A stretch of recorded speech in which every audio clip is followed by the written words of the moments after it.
Okay, so now a little bit more inside the DXY. I like to make a video just for DXY, usually DXY and Euro USD, because it's one of the important guides we have.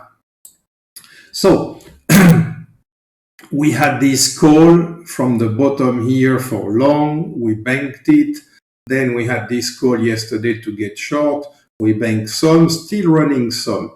As I said in the previous video, we have this daily and weekly support here.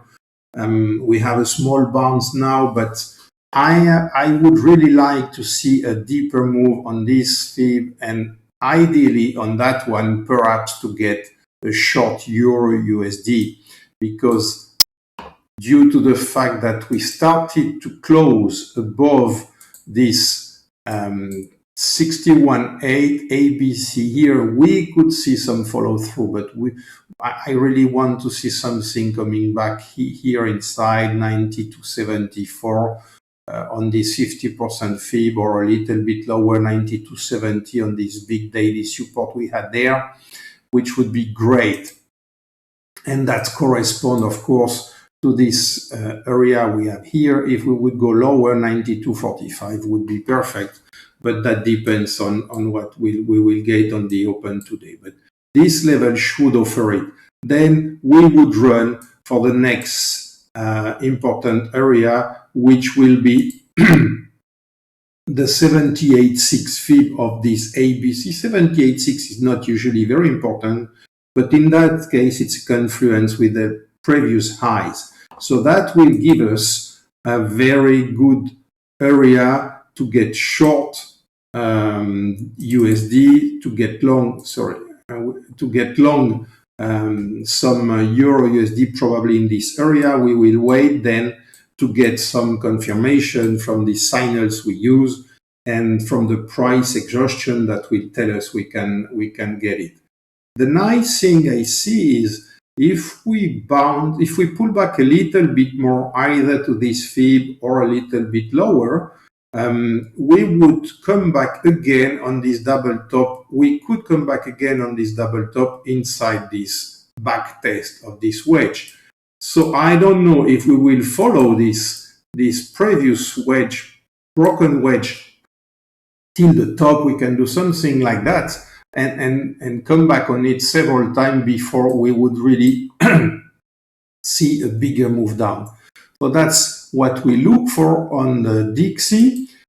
On Euro USD, same thing. So we had this call yesterday to get long. So it's the mirror effect on the DXY.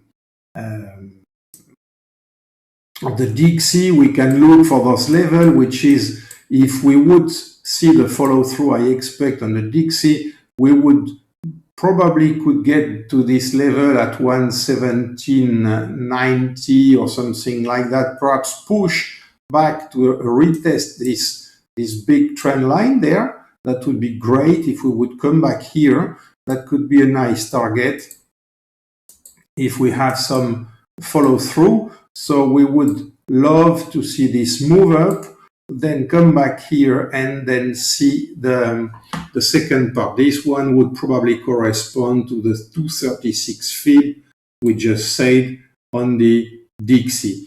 But we will have some more information a little bit later. And of course, in this area, we have some green levels. So our green support and resistances that we are using, we can look at it on this chart.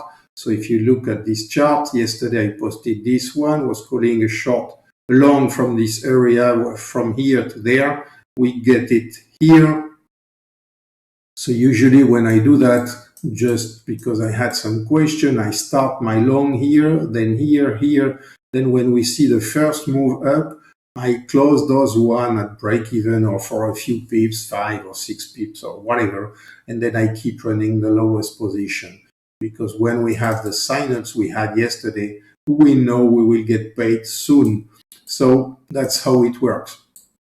Same thing here, as I said, if we go back to the trend line we just saw on the other chart, we would have this green level there that has been holding the price already nicely. If we look if we look left.